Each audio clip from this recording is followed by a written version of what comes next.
Hello, Monica Dina Hupperts here of Whole Heart Energy Healing. Welcome to day 19 of your Stairway to Sovereignty, Forgoing Fears for Freedom. We're talking about that dreaded four-letter F word, fear. We're facing it and tossing fear out on its rear, giving you freedom and placing you into a fun and fabulous new year. Fears serve a purpose. It's intended to get our attention. It's a messenger. Yet once the issue at hand has our attention, feeling fear is no longer helpful. It's harmful. Now it's time to take action in a different direction instead of staying on its tight grip. We're taking on a challenge to recognize how fears in our thoughts, our ideas, our attitudes, and beliefs can negatively control how we think, act, and feel. We're making fear work for us instead of us thinking it's against us. Instead of shooting the messenger, we're paying attention to that message so we can course correct and carry on. Yesterday, we discussed the fear of loneliness and being alone. Such strong negative feelings that can affect and impact our health.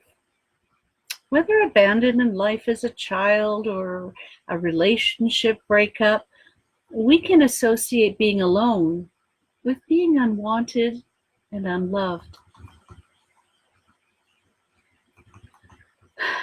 We also mentioned that a fear of being alone can be from a lack of self-confidence. Some people don't know how to be comfortable being by themselves because they've never learned how to enjoy doing anything on their own or by themselves. Having the belief and feeling that we can't make it on our own affects the decisions we make and have an impact on what we do. Yet, as scary as the feeling of being alone may seem, we realize we're capable of overcoming it. For as we fight against our fear, we're actually working on boosting confidence in ourselves. Of course, there are times when it's perfectly acceptable and necessary to ask for advice. And there are also times when we're perfectly capable of acting on our own instead of looking to others for an answer. When we start spending more time alone, we learn to trust our instincts and make our own decisions, which is quite liberating. While it may be considered weird, it's understandable being an adult who's afraid and fears doing things alone. And then there's the stigma attached to grown-ups who fear making a decision and having chronic indecision. Today's episode is called, What's Next? Life is full of uncertainty. Risk is a part of each choice we make. The threat of failure materializes out of thin air. And if you're not careful, these threats can stop you from living a rich and full life. You can get stuck before you start, not knowing what to do. Sometimes you just don't know what to do. So what do you do when this happens? When fear assails you? How do you act when the promise of failure seems so real?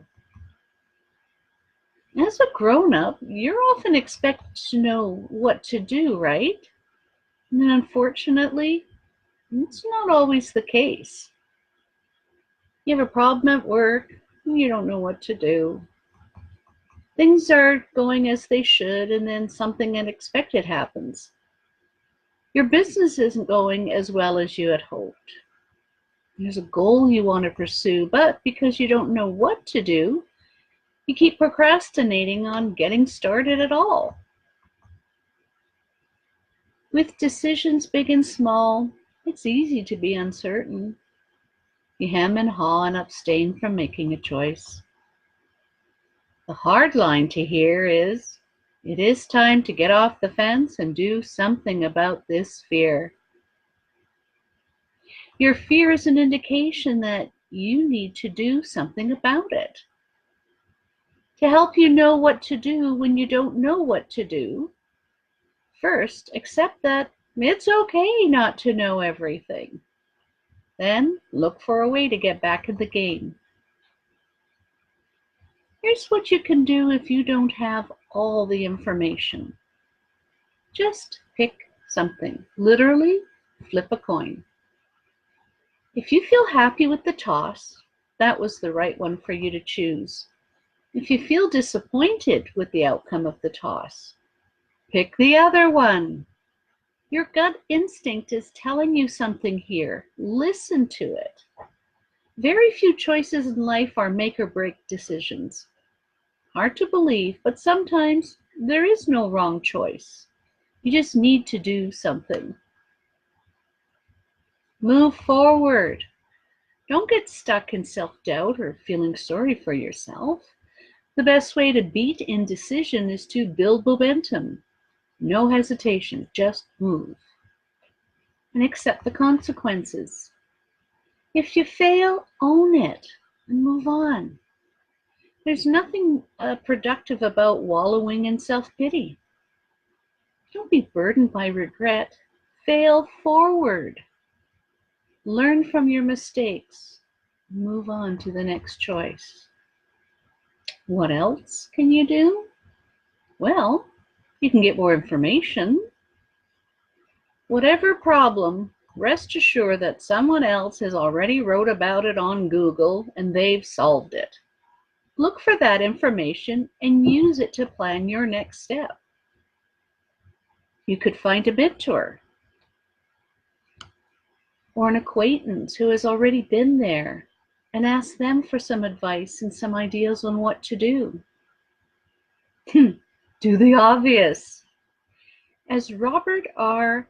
Updegraff said, the trouble is the obvious is apt to be so simple and commonplace that it has no appeal to the imagination. We all like clever ideas and ingenious plans that make good lunch table talk at the club. There is something about the obvious that is so very obvious. Adams succeeded because he did the obvious thing instead of coming up with long, drawn-out, complex plans. The next time you don't know what to do, ask yourself, well, what's the obvious solution or the obvious next step? And then do it. When you're facing a situation in which you don't know what to do, think of problems that you've solved in the past, or think of goals that you've been successful in achieving. What strategies did you use? What did you do to achieve those goals? How can you apply what you've done in the past to achieve your goals or solve problems to the problem that you're facing in the present? The bottom line is to stop allowing the phrase, I don't know what to do, paralyze you. Live your best life by having a strategy for those times when you don't know what to do. When you feel and focus on having what you want as already being yours, it's easier to face that indecisive fear. The more decisions you make, the less deciding becomes. The less scary deciding becomes. Turns out the fear part, it's entirely up to you. Once you start getting things done, the doing isn't as hard as you once thought it was. It can even become a new habit that you may enjoy. Doing leads to more doing.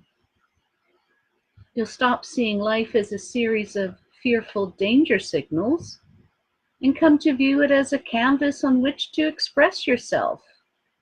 So go, create something, start deciding. And if you're still feeling overwhelmed by this type of fear, book a session with me, and together we'll kick fear out on its ear.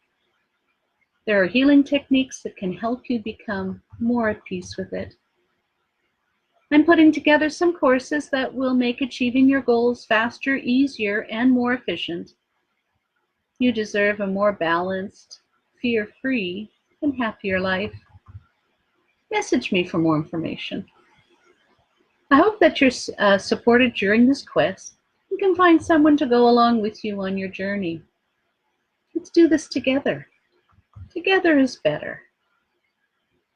You can use the link below, which I'll post shortly, called Getting to Know You, and we'll explore what you want to achieve in life and move forward into a happier way of being. Monica Dina Hubbards of Whole Heart Energy Healing. This has been day 19 of your Stairway to Sovereignty, Forgoing Fears for Freedom, so you can get a new year, a new decade, and a new you off to an abundant new start. And I'm going to sing that song again. Hope you're ready. When I'm fearful and feeling scared, I feel much better when I'm prepared, and I fall asleep counting my blessings. If you're worried and cannot sleep, just count your blessings instead of sheep, and you'll fall asleep counting your blessings.